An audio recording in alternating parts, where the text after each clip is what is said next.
Good morning, America. For our viewers in the West, the big freeze and big storm this weekend. Breaking news, the president just picked a new Fed chair. And Robin is in Philly with a big surprise for some young basketball fans. Dangerous Arctic air. Extreme cold reaching down to Florida. Plus, where Americans could see frostbite in less than 15 minutes. This car in Philly completely frozen over. This roof in Arkansas collapsing under heavy snow.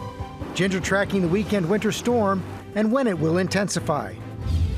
Drawdown, the latest shift in Minneapolis by the Trump administration after the killing of VA nurse Alex Preddy. What the president's border czar is now saying in the wake of the backlash. And with just hours until the midnight deadline, what we know about the possible government shutdown. Luigi Mangione's high-stakes hearing. Will the death penalty be in play when he goes on trial? As we learn details about a man who posed as an FBI agent to break Mangione out of jail. Au pair love triangle murder trial. The husband accused of double murder facing cross-examination. Okay, did you love her? With closing arguments set to begin. ABC News investigates. NASA going back to the moon. Why two former scientists at the space agency are sounding the alarm. You'd rate it an F. It's an F. It's a clear F. Clear. Out of bounds, the Georgia family fighting back after they let their 6-year-old ride his scooter to the playground by himself. Child Protective Services showed up at their door. We spoke to them. Breaking news. On the brink of her Olympics comeback, Lindsey Vonn crashes, airlifted to the hospital on her final downhill race right before the Winter Games. Philly is unrivaled. Unrivaled Season 2 is on. The superstar-packed basketball league is in the city of sisterly love, celebrating a historic milestone. I'm here live with the game-changing players, plus the slam dunk surprise for some lucky fans. And bundle up. Or not. We're going big on this Friday morning in Iowa for the Winter Games unlike any you've ever seen as we fly into the Hawkeye State. Live from ABC News headquarters in New York City, it's Friday. Good morning, America. Where isn't it cold this morning? Good morning, America. Hope your day is off to a good start. I know Robbins is in Philly. And it's cold here as well, guys. And you could say that Philly is truly unrivaled when it comes to sports. And tonight, unrivaled, the Women's 3-on-3 League marking a historic return of women's pro basketball to this great city for the first time in nearly 30 years. The top players are here. Wanda Sykes, one of the league's early investors, is here as well. And we have a surprise for some lucky young fans here coming up, George. That is going to be fun, and we are glad you were inside because it was so cold in Philly, as you just said this morning. Take a look at this car that was frozen over. Will Reeve is going to start us off in Paterson, New Jersey, near some waterfalls that have also frozen. Good morning, Will. Hey, George. Good morning to you. So, yeah, behind me there, that waterfall in Paterson Great Falls is partially frozen over. That should give you a sense of the intractable cold that has gripped this region and so much of the country in the wake of that storm that powered through at the beginning of the week that has left at least 85 people dead, hundreds of thousands of people without power. The cold has remained as another storm takes shape and takes aim. This morning, the storm's death toll now at least 85 people. More than 220,000 customers in southern states are still without power. And lake-effect snow in upstate New York making for treacherous conditions. A 50-car pileup on I-90 leaving drivers stranded for hours. In Mississippi, parts of Interstate 22 still closed. Hundreds of National Guard troops deployed to help clear the roads. And in Pittsburgh, a car skidding off the icy road and plunging into a river. I cannot say enough about the divers. It's sub-zero temperatures out there, and they actually had to dive through the ice. Rescue divers pulling the driver from the water. She was rushed to the hospital in critical condition. In Colorado, a snowplow driver losing control on I-70 and crashing into a Sprinter van carrying a girls' hockey team. Tragically, one person was killed and 8 others injured. An estimated 80,000 people still without power in Tennessee. These residents in Nashville picking up food from a local church. This building's roof in Benton, Arkansas collapsing after snow accumulation. In New York Harbor, the Coast Guard out breaking up ice as conditions worsen. Our crews understand the importance it has, not only to keeping mariners safe on the water, but also to keeping our economy running. The New York City area is approaching a record that it hasn't hit in about 8 years of consecutive days under freezing temperatures. And when that happens, you can get some scientific phenomena. If you look at our drone shot here, Patterson Great Falls, the waterfall is frozen. And that really can only happen if it is really cold for an extended period of time. That has been the case for this whole week and will continue in the coming days as that storm continues to form here. Rebecca? Wow, that drone shot is really something else. Well, it's a fun place to visit in the summer. Not so much this morning. Thanks for doing that for us. Well, we're going to turn now to Ginger with the latest track and timing of that new winter storm, the new one that is now closing in, Ginger. Yes, Good morning. and a lot of people have questions about it. Here in the Northeast, it's really just the Cape that's going to be seeing it, eastern Long Island that would see anything by Sunday. But before we get there, there are alerts for cold weather from Victoria, Texas, all the way over to Boca Raton, Florida. The depth of that cold is there, and the real part of the storm we want you to focus on is in eastern Tennessee, parts of North Carolina, Virginia, South Carolina too. So let's go ahead and time it out. It starts up Friday night there in the mountains, and then you're going to start to see it fill in on Saturday. So for the triangle, like Raleigh back to Charlotte, it is going to be nearly impossible by Saturday night to be traveling around. So please, if you're thinking of an I-95 or I-40 trip, rethink that Saturday night into Sunday. It's also going to be very windy. So any of the snow that's flying, you get 3, 4, 5 inches, and then you start blowing the snow. It's going to be a big problem, especially at the coast. Virginia Beach and Norfolk up through southern New Jersey could be being clipped by this storm. Totals wise, we're looking for some places to get easily 3 to 6 inches, if not closer to a foot in some of the heaviest bands. George. Okay, Ginger, to turn now to that breaking news. The president just announced his pick for Fed chair. Elizabeth Schultz is here with the details. Good morning, Elizabeth. This just in, President Trump posting on Truth Social that he has nominated former Fed Governor Kevin Warsh to be the next chair of the Federal Reserve. Warsh was a contender for this job during the president's first term. He has served as a conservative economist, called for recent regime change at the Fed in recent months. Keep in mind, the current Fed chair, Jerome Powell, his term ends in May. We're at a point right now where some Republican senators have vowed not to confirm a new Fed nominee until the Justice Department drops that criminal investigation into Powell. Remember, Powell has accused the administration of threatening charges against him because the Fed hasn't lowered interest rates as much as the president wants. Just this week, I did ask Fed Chair Powell about the independence from politics. He says the Fed is committed to maintaining that. We know that the president is pushing all of the contenders in this drawn-out race for Fed chair. He wants those rates to be lower, so we'll have to see where Warsh comes down. Many more moves coming here. Meantime, the president has just announced he's filing a lawsuit seeking $10 billion from American taxpayers. This is highly unusual. This lawsuit means that President Trump could face off in court against government agencies that he now oversees. The president suing the Treasury Department and the IRS for $10 billion over the leak of his tax returns during his first term. So this lawsuit, which was also filed by Trump's 2 eldest sons and their namesake business, claims that they suffered reputational and financial harm after a former IRS contractor, Charles Littlejohn, leaked Trump's tax returns to the press in 2019.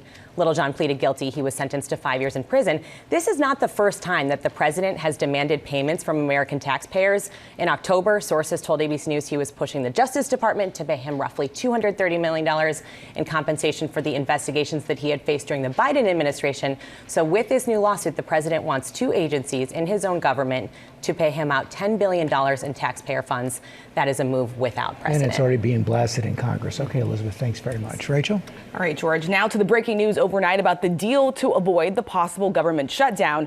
Jay O'Brien is in Washington with the very latest. Jay, it's down to the wire once again. Yeah, exactly right, Rachel. Just hours until that midnight deadline, and there is a deal between Senate Democrats and President Trump to keep the government open, but it's hitting last-minute snags. Some of the government has already been funded, but this deal allows for a vote on the remaining 5 must-pass bills covering things like the CDC, Head Start programs, paychecks for U.S. troops, and the list goes on. Legislation funding the Department of Homeland Security, though, would be stripped out of this package, and the department funded temporarily for just 2 weeks to allow time for negotiations on reforms to ICE, something Democrats demanded in the wake of the killing of Alex Preddy in Minneapolis. The Senate, though, needs to move quickly to pass this by the deadline tonight, and they are hitting roadblocks on both sides of the aisle, including from Republican Senator Lindsey Graham, a top Trump ally, who called this a bad deal last night. Bottom line here, even if the Senate does pass this package of funding bills by the deadline, they would need to go back to the House for a vote, which doesn't return until next week, making a partial government shutdown, at least over the weekend, all but certain, George. Yeah, a lot of uncertainty. Okay, Jay, thanks very much. The latest now on the situation in Minneapolis. Mixed signals from the administration as Trump's border czar says the operation will be scaled back, but the president denies it. Matt Rivers is on the scene in Minneapolis. Good morning, Matt. Good morning, George. A nationwide day of protests set for across the country here in Minneapolis. An economic boycott and a march also expected. This as DHS set to change tactics in the streets. This morning, nearly a week after 37-year-old VA nurse Alex Preddy was gunned down by federal agents, border czar Tom Homan, newly in charge of immigration operations in Minneapolis, announcing he will soon draw down some of the 3,000 federal forces. But Homan insisting, quote, "We are not surrendering." Nothing's ever perfect, and anything can be improved on. And what we've been working on is making this operation safer, more efficient, by the book. Homan also saying the focus will be more on targeted enforcement operations. And overnight, the president saying this. Will you be pulling back immigration enforcement agents out of Minnesota? We want to keep our country safe. We'll do whatever we can to keep our country safe. So, yeah, pulling back? No, not at all. Make hold. Homan's announcement comes after growing backlash over the Trump administration's handling of operations here and their tactics, including the fatal shootings of both Renee Good and Alex Preddy. And this morning, multiple sources telling ABC News former CNN anchor Don Lemon has been arrested in connection with the Minnesota church incident earlier this month, when ICE protesters interrupted a service. Lemon has said he was reporting as a journalist while at the church. Lemon's attorney posting a statement saying, in part, Don Lemon was taken into custody by federal agents last night in Los Angeles, where he was covering the Grammy Awards. Don has been a journalist for 30 years, and his constitutionally protected work in Minneapolis was no different than what he has always done, adding, Don will fight these charges vigorously and thoroughly in court. Meanwhile, overnight, Homeland Security Secretary Kristi Noem now saying the FBI is leading the investigation into the shooting death of Alex Preddy. George. Okay, Matt, thanks. President Trump is also taking aim at Iran and Cuba, threatening to strike Iran if they don't shut down their nuclear program, pressuring Cuba with an executive order declaring a national emergency. Senior White House correspondent Selena Wang has the latest. Good morning, Selena. Yeah, good morning to you, George. The president is declaring a national emergency over Cuba, signing an executive order that imposes tariffs on any country that sells oil to Cuba. I asked the president last night if he's trying to choke off the Cuban economy. The president told me he's not, but it looks like Cuba, quote, will not be able to survive. Cuba's government is calling this a brutal act of aggression against Cuba and its people. Now, all of this coming just weeks after Venezuelan President Nicolas Maduro was ousted by the U.S. And President Trump has been warning since then that without Venezuelan oil, Cuba will fall. And George, this now puts pressure on Mexico, which has been an energy lifeline for Cuba. And Selena, military assets moving to a place near Iran. Yeah, George, that's right. As the U.S. is moving those military assets to the Middle East, President Trump has been escalating his threats on Iran. He is demanding Iran come to the table on a nuclear deal, or warning the next attack will be far worse. But even though President Trump has claimed that the U.S. obliterated Iran's nuclear program through those U.S. strikes last summer, U.S. officials tell me Trump wants to ensure that Iran cannot rebuild. He's pushing for Tehran to remove all enriched uranium and to put a cap on its stockpile of long-range missiles. And George, President Trump's special envoy tells me the president wants to solve this diplomatically, but only if possible. Selena Wang, thanks, Rachel. All right, George, now to the hearing today for accused CEO killer Luigi Mangione as a judge weighs the death penalty. We are now learning new details this morning about an alleged attempt to break him out of jail. Chief investigative correspondent Aaron Katersky is here with this bizarre twist. Good morning, Aaron. And good morning, Rachel. Luigi Mangione has drawn quite a following, and now a Minnesota man is accused of pretending to be an FBI agent and trying to spring him from jail. Mangione happens to be leaving jail temporarily today for a legitimate reason. He's expected in court for a hearing that could change the trajectory of his case. This morning, accused killer Luigi Mangione faces a federal judge who's set to decide whether the death penalty will be in play when he goes on trial. Mangione has pleaded not guilty to charges he stalked United Healthcare chief Brian Thompson and shot him dead in cold blood. His attorneys have argued stalking would not make Thompson's murder a death penalty case and called the Trump administration's decision to try and execute Mangione political. The judge is also set to decide whether the alleged murder weapon, a notebook, and writings were lawfully seized from Mangione's backpack during his arrest at a Pennsylvania McDonald's. The case has become the subject of fascination, supporters believing Mangione attacked a healthcare system that puts profits over people. The healthcare for profit! The healthcare for profit! System is a parasite! System is a parasite! On Wednesday night, the FBI says a Minnesota man showed up at the Brooklyn jail where Mangione's being held and claimed he was an agent with court authorization to release him. When the guards asked for credentials, authorities say he showed them this driver's license and told them he had weapons. Prosecutors say a search of his bag turned up a barbecue fork and pizza cutter. There's no indication he knows Mangione or why he allegedly wanted to break him out of jail. If the death penalty remains a possibility, the judge said Mangione would stand trial in January 2027. If the judge takes the death penalty off the table, that trial would begin in October. Now, the Manhattan District Attorney's Office wants to put Mangione on trial in state court even before that, arguing there is a deep interest in delivering justice for Brian Thompson's family, guys. Okay. Thank you, Aaron. Sam is here. You got an update on Jordan Childs' effort to get her Olympic medal back? Yeah, George, we all remember it was heartbreaking when Jordan Childs lost her bronze medal in the 2024 Paris Olympics. Now, here's how it went down. Her American coaches had challenged her score, then Romania appealed, saying that challenge was issued 4 seconds too late. Now, we watched her go from triumph to heartbreak, taking Jordan from 3rd to 5th place. But Childs and the American officials took the case to Switzerland's Supreme Court with video showing the coach's initial challenge was made in time. Now, the case is going back to the arbitration court, and they have to consider the video evidence. USA Gymnastics saying in a statement, "We look forward to a fair arbitration that includes the clear evidence proving the inquiry into Jordan's score was filed well within 1 minute as required by International Gymnastics Federation rules." Now, Childs has certainly been a champion since her Olympics drama. She is a senior on the UCLA gymnastics team, and this month scored perfect 10s in the vault and floor exercises. Now, we don't know when the Court of Arbitration will hear her case, but it could result in Jordan getting her medal back. Video is clear. Yeah. It seems it, right? Yeah, it does. Thank you, Sam. All right, Sam, thank you. Coming up, Robin is in Philadelphia as the groundbreaking 3-on-3 Unrivaled prepares for their first tour stop. Hey, Robin. Oh my, I just saw Wanda Sykes. She just entered the building. Can't wait for y'all to see her. It is the fans that make this game so great, including a whole group of high school players who got up early to celebrate with us. Are you hyped for tonight's matchup? We'll have so much more in just a little bit, George. Thank you, Rob. We're also going to have more on that concern about NASA's first crewed mission around the moon in more than 50 years.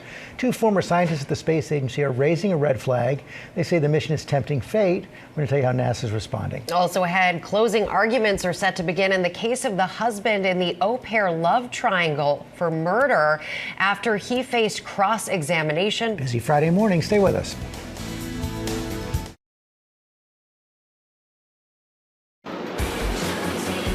Welcome back to GMA on a frigid morning. Hey, sometimes it's even too cold for penguins. Yes, they're hot to go. Watch these penguins at the Long Island Aquarium. They're brought in for a penguin play date. Warm-weathered species like African black-footed penguins don't really do well in temperatures below 30 degrees, so they're regularly brought inside. We should be regularly brought inside. I was going to say, our correspondents want to be brought inside this morning. Cough, cough, will read. We all need to be inside. Thank you, Sam. Now to new headlines at 7:30. The former Illinois sheriff's deputy convicted of second-degree murder for the 2024 killing of Sonia Massey inside her Springfield home, has been sentenced to 20 years in prison. Prosecutors accused Sean Grayson of escalating the encounter with Massey after she had called 911 for help. Her family said she was suffering from mental health issues. Also, federal officials investigating after a Waymo driverless vehicle struck a child near an elementary school in California. The company voluntarily reported the incident to federal regulators, saying the vehicle had no human supervisor. The child suffered only minor injuries. And breaking news this morning, skier Lindsey Vonn, on the brink of her big Olympics comeback, was on her final downhill race right before the Winter Games in Milan when she crashed and was airlifted to the hospital. 2 other skiers crashed on the course ahead of her. She was really trying to make that 5-year comeback. So just heartbreaking with those images to see. That was a scary sight. Yeah. Okay, we're going to get the latest now on Brendan Banfield, the Virginia man accused of killing his wife. He denied it under cross-examination yesterday. Mola Lenghi has the story. Good morning, Mola. Well, good morning, George. Yeah, Brendan Banfield's 2-day testimony going into dramatic detail about his wife's murder and also contradicting the story told by his former lover, the family au pair, that Banfield was the mastermind of the murder plot. This morning, closing arguments set to begin in the trial for a Virginia husband and father accused of a double murder while he was having an affair with his family's au pair. Brendan Banfield taking the stand Thursday. Did you have any sort of plan for what February 24th became? No, it was a situation I was never expecting. Prosecutors allege Banfield posed as his wife online to lure stranger Joseph Ryan for sex before killing both him and his wife Christine Banfield, framing Ryan for the murder so that he could start a new life with the au pair, Juliana Perez Magalis. Did you need to kill your wife to get her back? Definitely not. Banfield testifying that he came home that morning after the au pair told him a stranger entered the home. Banfield, who was an armed IRS officer, saying he drew his service weapon after hearing what sounded like his wife being hurt. I saw him do a downward stabbing stroke, and that's when I fired at him. Banfield saying after that shot, the au pair then fired at Ryan too, as Banfield tended to his mortally wounded wife. I had instructed Juliana to call 911 at least twice. She seemed to be stunned and just standing there, not doing anything. During cross-examination, the prosecutor asking about the nature of his relationship with the au pair. Did you love her? There was points that I told her that I loved her. Now, if convicted, Banfield could face life in prison. Of course, the other key testimony in this trial was the prosecution's star witness, the au pair, who testified against Banfield after she accepted a plea deal. She is scheduled to be sentenced later this spring, guys. All right, Mola, thank you. We're going to turn now to an ABC News investigation into the mission back to the moon. NASA's Artemis 2 is set to send astronauts around the moon for the first time in more than 50 years. But now 2 former scientists at the space agency are sounding the alarm. And Elizabeth Schulze is back with this story. And there's been so much anticipation and excitement around this mission. Exactly, Rebecca. A lot of anticipation for this mission that will send astronauts to the moon's orbit. Tomorrow, NASA is scheduled to conduct a dress rehearsal for the Artemis 2 mission. Its official launch could happen as soon as February 6th. We spoke with 2 former longtime NASA engineers who are worried about the safety of the spacecraft, saying that it could put the astronauts' lives at risk. It's a mission more than 5 decades in the making. NASA's Artemis 2 sending astronauts around the moon for the first time since Apollo 17 in 1972. I've never put a flag up in the moon before. But this morning, 2 veteran NASA scientists say they believe there are serious safety risks ahead of the mission's planned launch as soon as next month. In your view right now, is it safe for astronauts, humans, to go on this mission on Artemis 2? I would say no. Charlie Camarda is a former director of engineering at NASA and a retired astronaut who flew on the space shuttle. Daniel Rasky retired in December from the space agency after working as an engineer specializing in thermal heat systems for more than 30 years.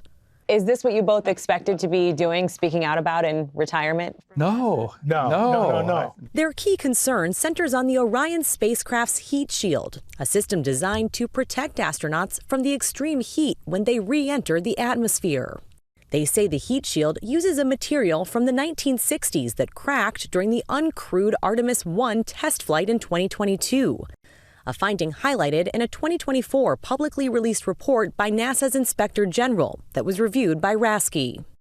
I have to say, from the data I've seen with regard to this heat shield, if I had to rate it A, B, C, D, I'd rate it an F. You'd rate it an F? It's an F. It's a clear F. Clear. And there's no way you put crew on a F heat shield. You are just tempting fate. During a pre-launch press conference, NASA acknowledged that the Artemis II heat shield has what they called limitations. We understand the limitations of the heat shield on Artemis II, and it's incumbent upon us to fly within those limitations. We asked the man in charge of the spacecraft at NASA, Howard Hugh, about those limitations and the engineers' concerns. Crew safety is paramount, and our ability to fly our crew safely and ensure their mission success is what we do every day.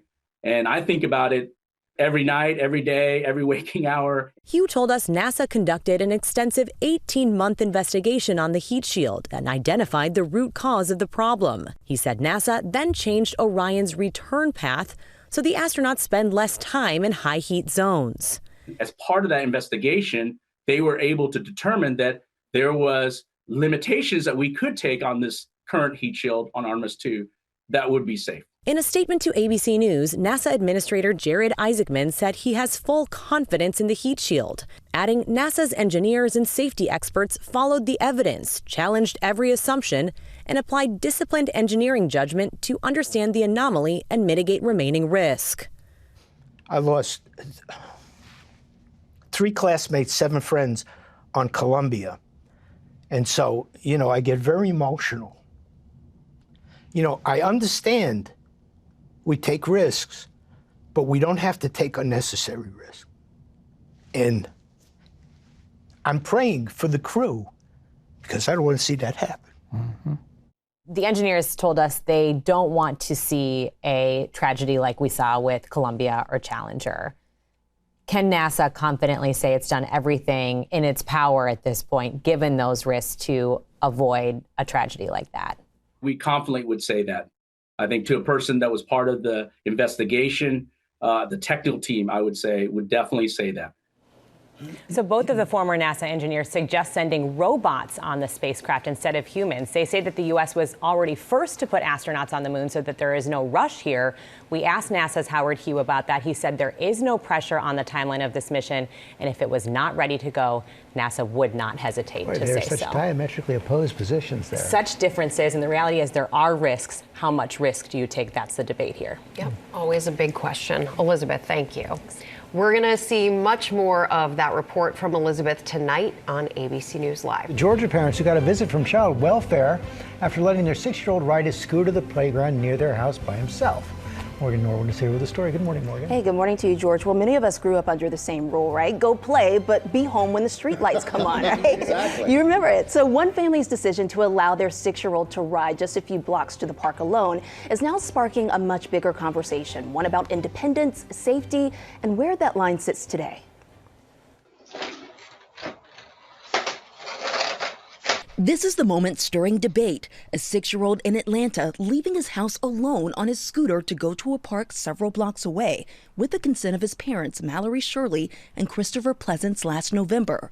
Well, 2 days later, they say they got a visit from child welfare. It was a shock. The playground is actually about 3 blocks away, maybe 4 blocks, and it takes about 2 to 4 minutes to get there. There were parents waiting for him on the other end to get to the playground, and they were texting me when he arrived. On his way home, the 6-year-old was stopped by a woman in a car, asking where his parents were.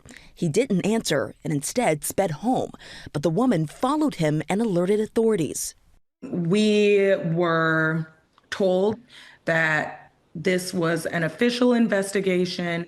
I remember thinking, well, this has to be a mistake. It has to be a mistake. The parents say they cooperated with the investigation, signing a safety plan in November saying they will ensure their children are supervised at all times. They say in December, the Fulton County Division of Family and Children Services says it substantiated allegations of neglect. But this week, the Georgia Department of Human Services sent them a letter saying it reviewed the investigation and found the allegations unsubstantiated. clearing the parents. The couple's lawyer says more training is necessary for welfare agencies. What needs to happen is training of the child welfare people and law enforcement to make them understand they do not substitute their subjective views of parenting for what parents do every day. And so we reached out to Georgia state officials, and they're not commenting on this, but this is a talker because a new state law that took effect last summer says parents should not be investigated for allowing children some level of independence unless a child is in imminent danger. But again, many parents are split on this. The American Academy of Pediatrics says most kids aren't ready to handle emergencies alone until around the age of 11 or 12, though the maturity varies. This kid did exactly the right thing. He did. Saw a He didn't talk to stranger strangers. home. Yes. Yeah, good for him. Yeah, exactly. Now with our play of the day, Robin's in a cold Philly, but it's hot on the courts, Robin. Ooh, Sam, it is hot. We are in the arena where the Sixers and the Flyers play. The seating capacity here is about 21,000 fans. Tonight's unrivaled women's basketball game is one of the hottest tickets in town. The game is sold out, y'all. Sold out. And while Philadelphia doesn't have a women's pro basketball team right now, the women here turning their hometown into the city of sisterly love, from Natasha Cloud, Kalia Copper, Wanda Sykes. Fee is here. These young women here as well. Local high school stars from around the Philly area with some defending state champions, okay? And we appreciate you being here and getting up here. Kimora, what is it that excites you about Unrivaled? Unrivaled is just so exciting. It's just putting a bigger platform for women's basketball, and especially because it's in our city and we get to be a part of it. So. I know, in your city, it's coming. It's the first time that they've been on the road, and they decided to come here. It sold out like that. Yeah. These tickets are hard to get, but you know what? You all are going to the game. They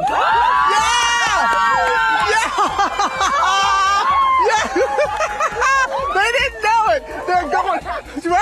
Right. I think they're a little bit excited, and we're excited because we've got some of the stars here with us. We've got Wanda Sykes here. We got the founder, Navisha Collier, here as well. So stick around. More of GMA from Philly, y'all. Going to the game.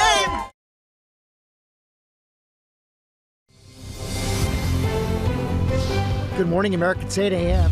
Dangerous Arctic air. Extreme cold reaching down to Florida. Plus, where Americans could see frostbite in less than 15 minutes. This car in Philly completely frozen over. This roof in Arkansas collapsing under the heavy snow. Ginger tracking the weekend storm and when it will intensify. Time to get real. What you need to know about the deadline for Real ID at the airport, and what happens if you don't have it before your next flight. Plus, GMA is flying into the Hawkeye State. Is this heaven? No. It's Iowa. Checking out the long-standing traditions and fierce competition of Iowa's unique Winter Games.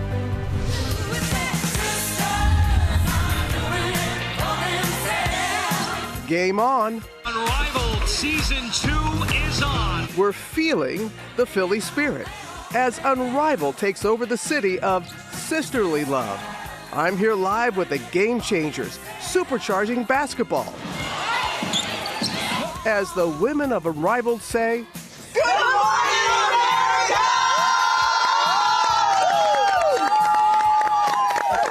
Live from ABC News headquarters in New York City, it's Friday. Good morning, America. And we are also live from Philly this morning. Robin is there, going to make a little history tonight. You know it's big when I'm working on a Friday, George. You got me up on a Friday, you know it's important. We're calling it the City of Sisterly Love here this morning for the first time since 1998. Come on now, professional women's basketball games will be taking place on this very court tonight. You heard these young fans excited about going to the game tonight. We're talking to the players, investors, elevating the game. We've got so much more with them coming up right here on GMA, George. We are looking forward to that. First, look at the top stories breaking at 8. We start with that cold sweeping through much of the country. We're going to go back to Will Reeve in Paterson, New Jersey. Good morning, Will. Good morning again, George. So if you take a look inside Paterson, Great Falls here, just outside of New York City, you will notice that much of it is frozen over, and that can only happen when it is really, really cold for an extended period of time. And in fact, this region, New York City and the surrounding area, closing in on a record not seen in 8 years for the most consecutive days under freezing temperatures. When that happens, you get scientific phenomena like that. Right now, wind chill has it feeling well below 0 degrees. This, as that type of cold has gripped much of the nation for the whole week after that storm rolled through and sadly killed at least 85 people, 220,000 some odd people in the south and southeast still without power, as more cold is here and is on the way for 150 million Americans under those types of alerts.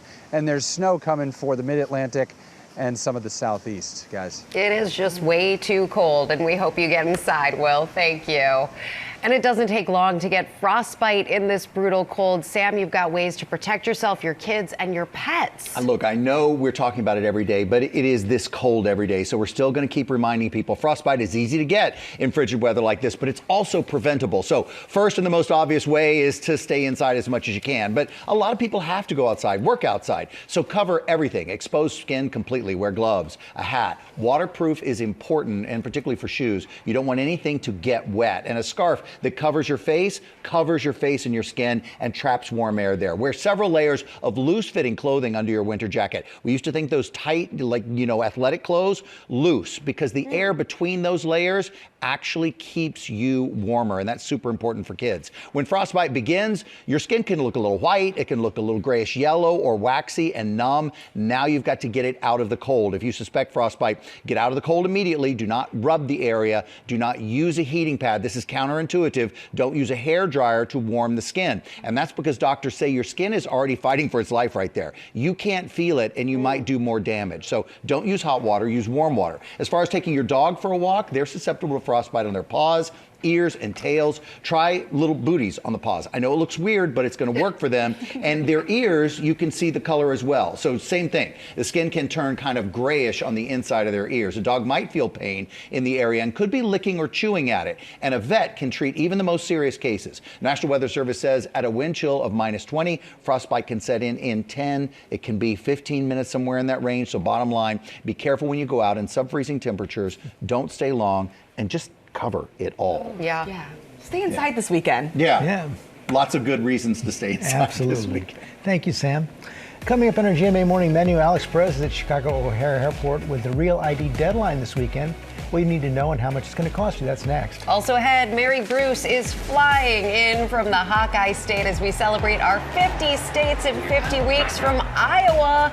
And the cold weather is no match for one heated winter tradition there. Plus, actress and Real Housewives of Beverly Hills alum Garcelle Beauvais is here to talk all about her new movie. And Lori B has the right stuff.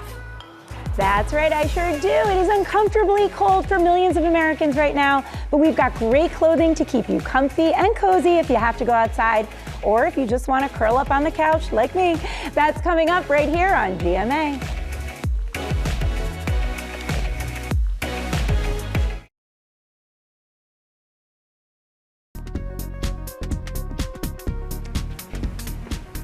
We are back with our GMA cover story, a Real ID reality check. After years of warnings and delays to the program, you're not going to need to have a Real ID to get through airport security, or you might have to pay. Alex Perez at Chicago O'Hare with the details. Good morning, Alex.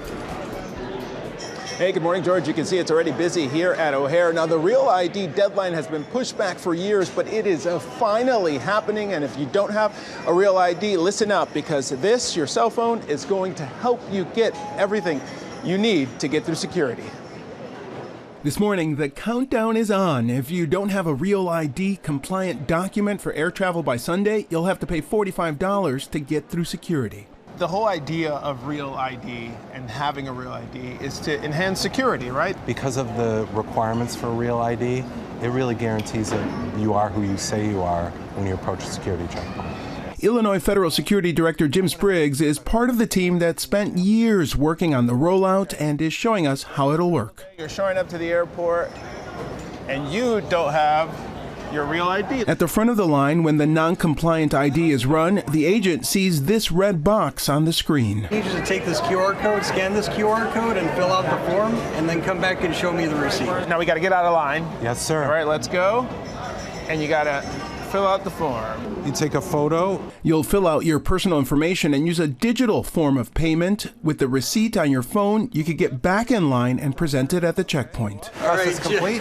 Jim, you're all set. You have a great day, okay? And once you get that receipt, you're going to want to hold on to it. It'll be valid for air travel for up to 10 days. The change to real IDs, years in the making. And while millions stood in long lines to get their real IDs, many still haven't updated and are relying on their passports. I gotta get one. I guess I was just being lazy. I gotta get one though. I don't want to be charged $45. I think people are ignoring it because they don't know how important it is. And one thing to keep in mind, if you get out of line to fill out the form and pay that fee, when you come back, you're going to have to rejoin at the end of the line. Better yet, if you fill out the paperwork and pay the fee in your car at home or before you get to the airport, you will likely save yourself some time. And reminder, even if you have a non-compliant ID, bring that with you because that will be helpful. Guys? Okay, Alex, thanks very much. Let's go back to Robin in Philly with the Basketball League changing the game for women's sports. Hey, Robin. Hey there, George. Thank you very much. And coming up here, the doubleheader tonight from Unrivaled marks the first time in decades that women's pro basketball takes the court here in this city. And the 3-on-3 league, it's making big waves. Valued at $340 million, 75% of the players signed to multi-year contracts, proving they are in this for the long haul. Here in Miami, Unrivaled Season 2 is on. The history-making 3-on-3 women's basketball league, Unrivaled, is taking the game to new heights.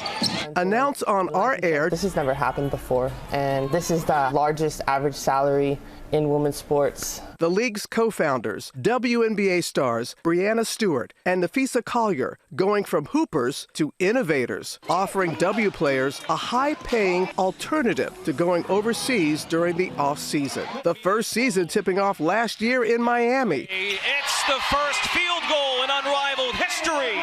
Selling out every game for the main event. And bringing in nearly 12 million viewers, all eager to witness what this vibrant, player-focused organization is all about, including this former hoopster. That success, thanks in part to A-list investors like Steph Curry, Coco Gauff, Wanda Sykes, and Billie Jean King, and an unrivaled social media presence. And now, Season 2 is well underway in the 305, featuring new teams and explosive new players. Taking the excitement on the road for the first time. Unrivaled is poised to make history once again. And joining me now, one of the league's co-founders. Give it up for Nafisa Collier. One of the early investors, comedian Wanda Sykes. One of the players making the game so incredible to watch, Natasha Cloud and Maria Cooper. Yes. We're having some fun here this morning, I gotta say. You don't even want to go to school, but you gotta go to school after this. Come back for the game. Hey, see, first of all, how's the injury? It's good. Recovering? It's good. I'm progressing, just doing my rehab. Yeah, because you're on this little scooter. I'm scooting around here. Yeah, so you're making sure you're doing the right thing. things. I'm faster than all my two legs. Well, congratulations. Here it is, year 2. There are more teams, more players. You're on the road for the first time. Why here in Philadelphia? The city, it feels like there's such a need for professional women's basketball here. You can see in the atmosphere everywhere we go, people are so excited for Unrivaled. At the announcement when Tosh was there, the city was filled. It's filled tonight. We're going to sell out tonight. You can just feel that the city is ready, and so we're super excited for this to be our first tour stop. Yeah, 21,000 plus, yes. And sold out so quickly. Wanda Sykes, tell me a little bit about your involvement here. You're one of the early investors in the league, and you were really instrumental, you and your wife, in getting it here to Philly. Correct. Investor, and when Unrivaled said they wanted to take the show on the road, we lobbied for them to come to Philadelphia, just like Nafisa said. This city wants it. We're ready for it. It needs it. So our group, the Philly Sisters, been working with Unrivaled, and we got this joint sold out tonight. We're going to make some history tonight. Yeah. I mean, we got the elite players here in Philadelphia. So talk a little bit more about the group. The Philadelphia Sisters, the Philly Sisters. It's our mission to bring professional women's sports here to the city, and we're just big supporters. Yeah. So well, you could see that because, as you said, it sold out so quickly. And the players, I know you all are psyched. You all have some Philly ties. And Tasha, you played high school ball not too far from here. At O'Hara against New England. Okay. You played at St. Joe's. Yes, sir. What does it mean? What does it mean to you tonight? Everything. As kids that grew up, Kyle's from Philly, I'm from right outside the city, kids that grew up here, all we ever wanted was a professional team and to be able to see ourselves right in that light. And so here we are. A few years later, Miss Wanda, Miss Alexis called me in, 2020 to bring the sisters team. And so to see in fruition where we are now, it's just an incredible testament. Yeah, you feel the same way? I mean, I feel the same way. Just being back home, this is just nostalgic. And I've never played home as a pro. So for those people who never get out the city, who love me and support me, they get to come right out here and see it. And tell folks what they will see, because the style of play in Unrivaled is different from what folks know. So just talk about the style of play in the 3-on-3. Okay. Come on. You created it. So. Yeah. Come on, creative. We created to showcase the best talent, the best women's basketball talent in the world. And so that's why we made it 3-on-3, where there's more room for the best players in the world to work. A shortened court where you still go up and down. And just every moment is so clippable because it's elite talent going against each other every single night. And you can get cooked a little bit too. Oh, yeah. Tell folks. It ain't no help out there. No help whatsoever. You on that island. You on that island out there. It's tough. Yeah, we're down 2 people, so there's a lot of space. So you have the greatest athletes in the world going head-to-head, one-on-one. And then down the other end, if you get scored on, you got to get your lick back on the other end. I said cooked. That's getting scored on. We ain't trying to do that tonight. But it's going to be entertaining. There's giveaways. It's so interactive for the fans. I mean, you're going to have 20,000 plus people here. Afia, I have to ask you this. Of course, the WNBA is going to be bringing a team here in 2030. A lot of folks watching, wanting to know where the negotiations are standing right now with the collective bargaining agreement. Is there any progress that you know that's been made? We're still working hard every day to try to get a deal done. Everyone wants there to be a WNBA season, but as always, we have to stand firm in what we believe in and stay firm in what we deserve. And so until that happens, we're going to hold our ground, but we hope to get a deal done soon. Everybody hopes that. I saw you all posing like that with you. I just went in. I know. Okay. Just standing 10 toes on this. Like this stuff is important for us. Sure it is. We've been getting treated like the best, so it's a standard. Yeah. Well, you all deserve that. But you have brought it here to Philadelphia. I know it's going to be so exciting. I know these players are very excited about the tickets that they are getting. Thank you for what you're doing for women's sports. Thank you to the league, what you're doing here with this organization. I'm telling you, it is exciting. It is. If you aren't in the building, make sure you tune in and watch it. Yeah, watch the games. Get hooked. You got to be hooked. Because she might do so. I'm courtside with her, so no telling what this one is going to do. I might dunk tonight. I might shoot. Yeah. Yeah. All right now. Dream on. Dream on. All the action tips off at 7:30 p.m. tonight. Y'all, thank you for getting up and being here. Cannot wait for the game. Time for more Friday fun, actually. It's 50 states in 50 weeks, and we're up to state number 29, which is Iowa. And Mary Bruce is live at the University of Iowa. Hey, Mary, good morning to you. Hey, Sam, good morning. We have some special friends here with us this morning in this very special place. You know, Iowa is known really as an agricultural powerhouse, but it also has some pretty quirky traditions that have become beloved by residents and visitors alike. And one unique competition in particular that has tens of thousands out braving these frigid temperatures. Hey, good morning, Okoboji. How we doing?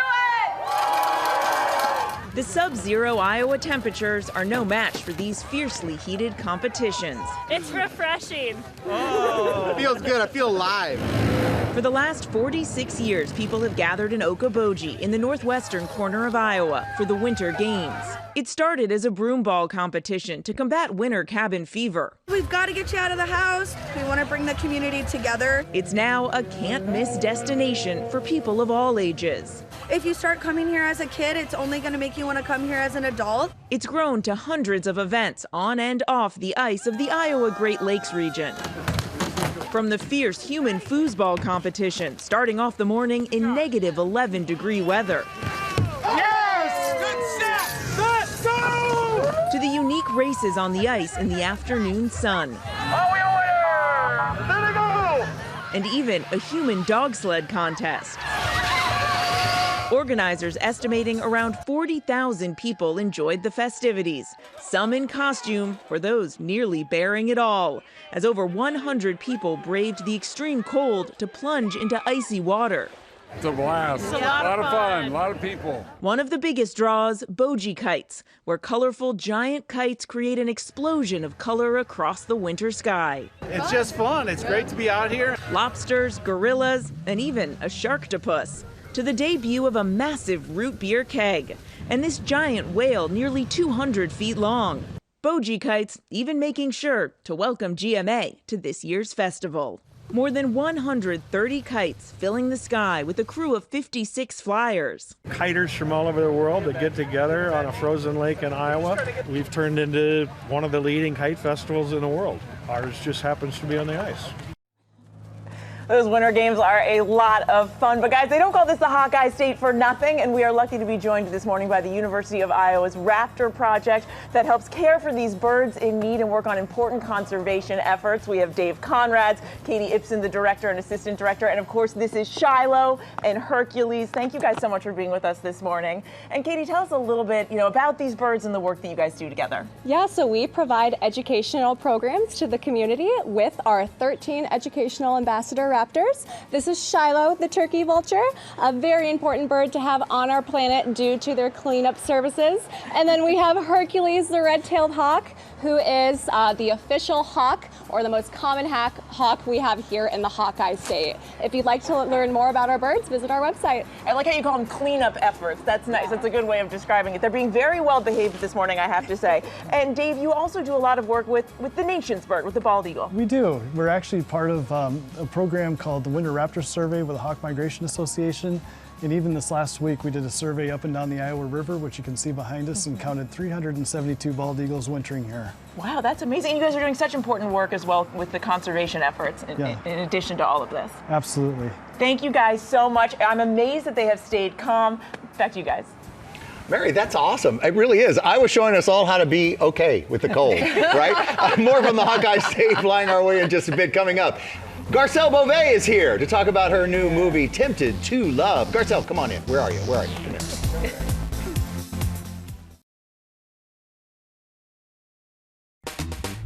Welcome back to GMA, live from New York City. And welcome back to Real Housewives of Beverly Hills alum Garcelle Beauvais.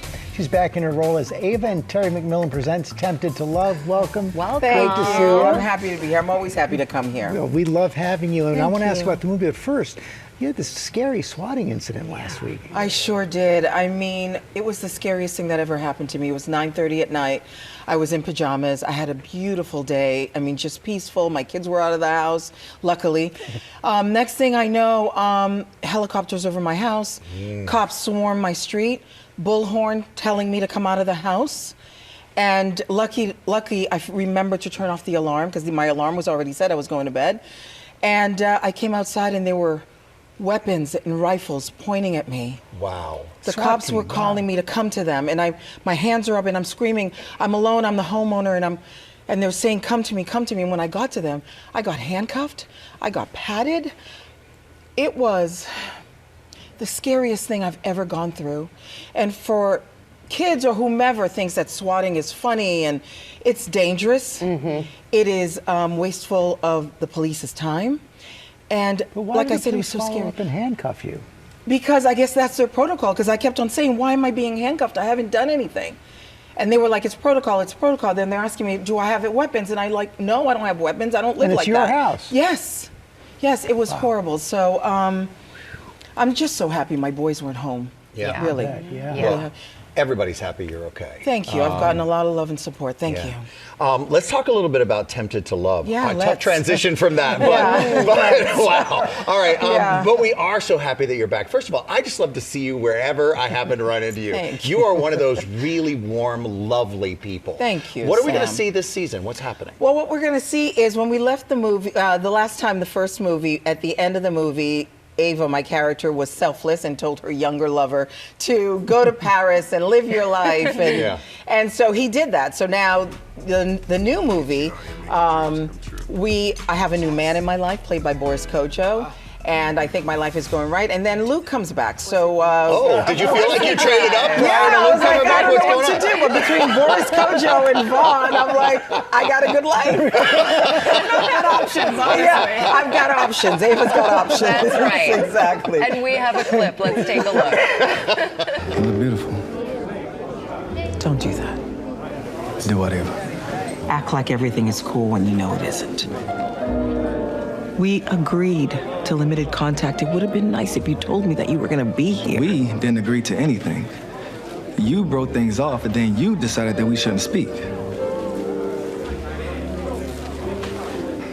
The chef that was originally invited found out they got a job that started right away. I found out that I was coming yesterday. Been scrambling ever since. And let the games begin. Let the games begin. I have a pretty good job. Yes, and you have an amazing job in your life. You're executive producing this, and there are so many talents that you bring to the table. What are the other stories you'd like to tell? You know, I am just so happy that, first of all, when I started in this industry, they said if you were, over 40 women stopped working, you didn't work anymore. The fact that I'm working more and I'm, creating stories that I want to see, whether it's a love story about an older woman, giving women hope that you can find love at any age, or my Black Girl Missing series where, we talk about how Black and brown people deserve to, the same attention and the same validation for everybody else. So it's been really fun, and I've got books that I'm turning into shows, so it's been really, really cool. I got to ask you about how life has been post Real Housewives, and one thing that you miss. Yeah. And one thing that you don't miss at all. Oh, wow. Life after Housewives has been really fun because I get to do this stuff, I get to create shows and spend time with my kids. They're graduating high school this year. What do I miss? I miss the glamour, and we had a lot of good times. And that's it. We'll leave it at that. You just want to leave it with that I'm going to leave it at that. Yeah. Do you feel like being on a reality show, going through that experience, from the outside, there's people who say, you know what, that was an amazing thing for you. Is that something you would do again if you had to do the whole thing over in life? I don't have a lot of regrets. I think everything happens for a reason, and experiences shape you. So I would do it again. It was, there were some really good things about it, and then there were some hard parts about it. Yeah. So I don't regret anything. Came out pretty well on the other side. Yeah, I did. Thank you, George. Thank you for coming in. Jerry McMillan presents Tempted to Love premieres tomorrow at 8, 7 Central on Lifetime. Now with the right stuff, and our lifestyle contributor Lori Bergamotto has gathered what you need to be comfy and cozy even during this deep freeze. Everything here is shoppable. Hello, Lori. Hello. We have been talking about how cute you look in your outfit, which is comfy and cozy. It is comfy and cozy, ladies. Thank you and good morning. This is all from Spanx. This is part of their Air Essentials. Feels great. And, back in 2022, Oprah said that she loved it, and ever since then it has been... That'll do it. That'll do it, right? But now the right stuff is saying we also love it, but we're saying we love it for work. So you can see the outfit is here. This one we have here in black. What's different about this, it's still, go ahead and feel it, ladies. It feels really nice, yeah. Super soft spacer knit material that everybody raves about because it's very airy and feels really breathable and comfortable. But I threw a pair of point-toe pumps on today. I'm in the same look. And because it's a tapered silhouette and a turtleneck tunic, you can actually wear this to work. So it's boardroom ready, but also couch level comfy, which we love. I love that. And some of the pants are on sale today, so definitely scan the QR code and check out what you can get there. You look so cute. And we were just saying, shoes can change everything. Oh my gosh, they totally can. But with this, I would wear sneaks with this, or some sort of comfy, cozy shoe. Maybe some boots. Some boots, exactly. I know it's so snowy here in New York. This is from Aloe Yoga. I'm sure you guys, this is like the cool girls off-duty uniform, right? Great for running errands, great for traveling. You do so much traveling, the two of you. This would be the perfect uniform for that because it still does look very pulled together and polished, largely in part because the way they designed, the hoodie is even designed with a dropped shoulder, which is a subtle design trick that makes it feel more modern and a little bit more elevated. It has a soft French terry inside, you guys, so it doesn't pill, it doesn't get like on the inside. It is doesn't so feel cuddly. It feels so nice. It's just really soft. This has over 280 million views on TikTok. So this is like you can't beat it. It's all so the cool popular. girls are wearing this. It's all the cool girls. You too. It's all you guys. How cool you are. Okay, and then next up we have something that feels really trendy, great for going to the gym. This is from Free People Movement. So this is like a Gen Z anointed. They make great stuff. They make amazing stuff. So what we loved about this is this crossover detail here in the front. It's a little bit cropped, but it's cropped in all the right places. Yeah, cropped can be difficult. They can be difficult. This looks like it's cropped proper. It is cropped. I'm always wondering who asked for all these cutouts and all these crops, right? As the resident 40-something here.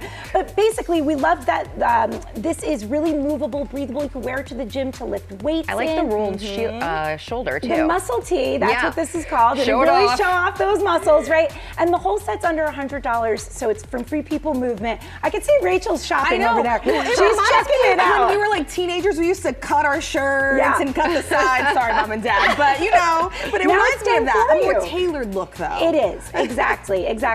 Okay, and now I want to talk to you guys because we've talked about going out of the house. But if you're staying in the house, this is like really my love language is a nice flannel pajama, and you can't do better than LL Bean. This is a Right Stuff Hall of Famer.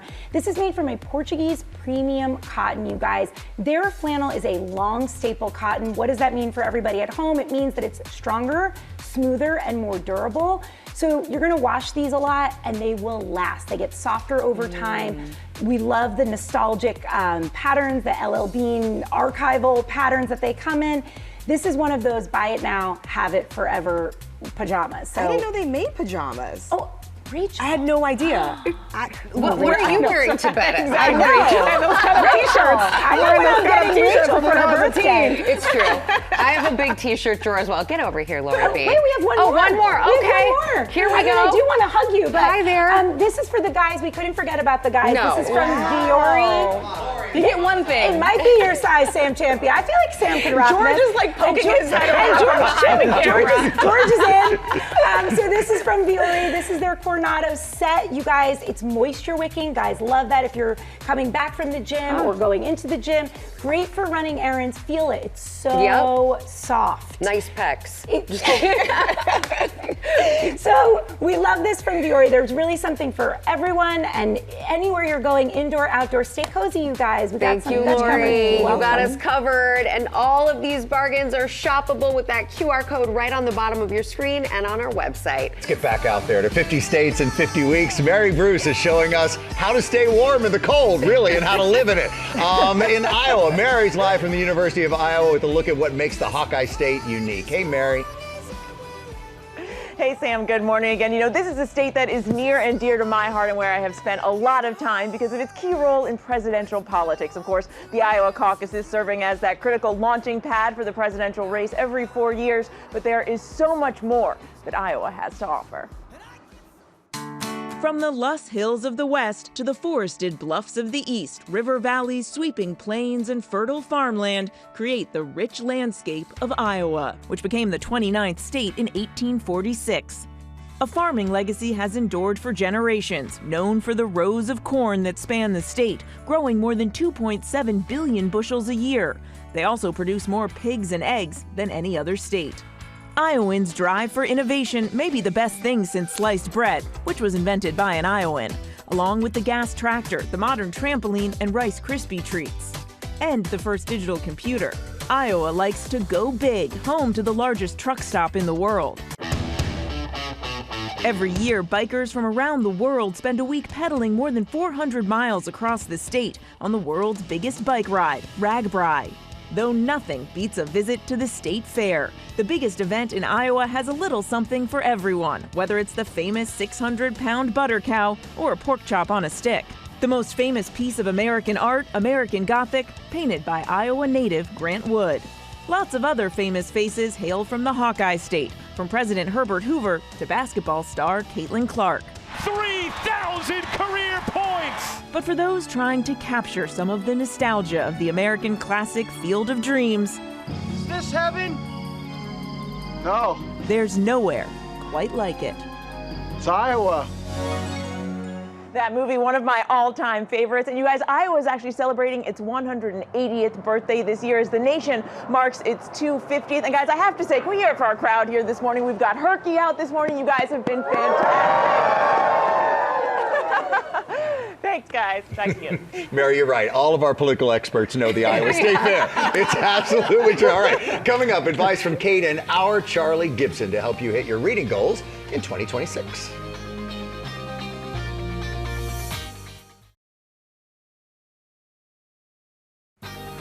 We are back with our friends Charlie and Kate Gibson from the Bookcase podcast. They're here to help you meet your reading goals in 2026. New Year's resolutions. We believe one of the best resolutions you can make is to read more. According to a recent survey, 40% of Americans, 40% did not read a single book last year, and we're determined to change that number. So we are now a few weeks into the new year, ready with some tips in case you've fallen off track to get your resolutions back in order. So let's talk about how to make reading fit seamlessly into your lifestyle. And if you think you don't have time to read, think again. We spoke to a New Jersey mom of two and full-time teacher, Allie Welch, and she read over 200 books last year. I wanted to make a conscious effort for my children to see me less on my phone. So I set a resolution that instead of picking up my phone, I would pick up a book. How on earth did you fit in 200 books last year? I always have a book in my hand if I'm at home, but I do a mixture of audiobooks and print books. So I feel like there always is that qualifier because then people go, oh, well, you didn't really read 230, but audiobooks count. They do. They absolutely do. I actually tracked every month how many audiobooks versus physical books I was reading, and I'm almost at 50-50. So that makes me feel better. So here's tip number 1. Try audiobooks. Allie told us that her kids listen to audiobooks on earphones while they color or play with Legos, and this has been a breakthrough for my son Jack, who's fixated on dinosaurs and, as of this weekend, listening to Michael Crichton's Jurassic Park and loving it. And sometimes we know that fiction can be tricky on audio, so try listening to memoirs. These can be easier to follow, and the stakes aren't always as high if you get distracted by something. For tip number 2, we recommend tracking what you read, and this can be as simple as writing it down in a journal or making a note in your phone, or through an app like Goodreads, which lets you rate and review books. And also follow your friends to see what they're reading. Seeing the progress that you make as you build your reading list helps keep the momentum going, and it helps you figure out the genres that you might enjoy the most. Our next piece of advice would be to carve out 10 minutes, just 10 minutes to read. We suggest winding down at night with a book.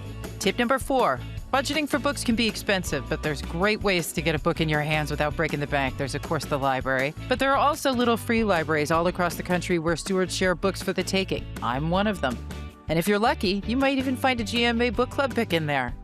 And if you're more of an e-reader, well, make sure to download an app like Libby or Hoopla. These are apps that sync to your library card and send ebooks straight to your devices, all for free. And finally, and most importantly, tip number 6. Check out our podcast, The Bookcase with Kate and Charlie, where every week we make the case for books by chatting with authors, scholars, and independent bookstore owners, and even Oprah. My guiltiest reading pleasure is... Oh, staying in my pajamas all day long and just languishing inside a good novel. This is a great place to find suggestions on what to read, especially if you're in a reading rut or you don't know where to start. So there you have it, our best tips on how to become a lifelong reader. It's a habit you won't want to kick, or a resolution that you won't want to break. We were debating on if audiobooks really actually count. Yes, they do. The latest episode of The Bookcase with Kate and Charlie Gibson is available for free wherever you listen to your podcasts. And a big thanks to Robin and our team in Philly, Mary and our team in Iowa. And for more news, check out What You Need to Know anytime on Disney+. Where you'll see this one. Yeah. Have a great weekend, everybody. Yeah.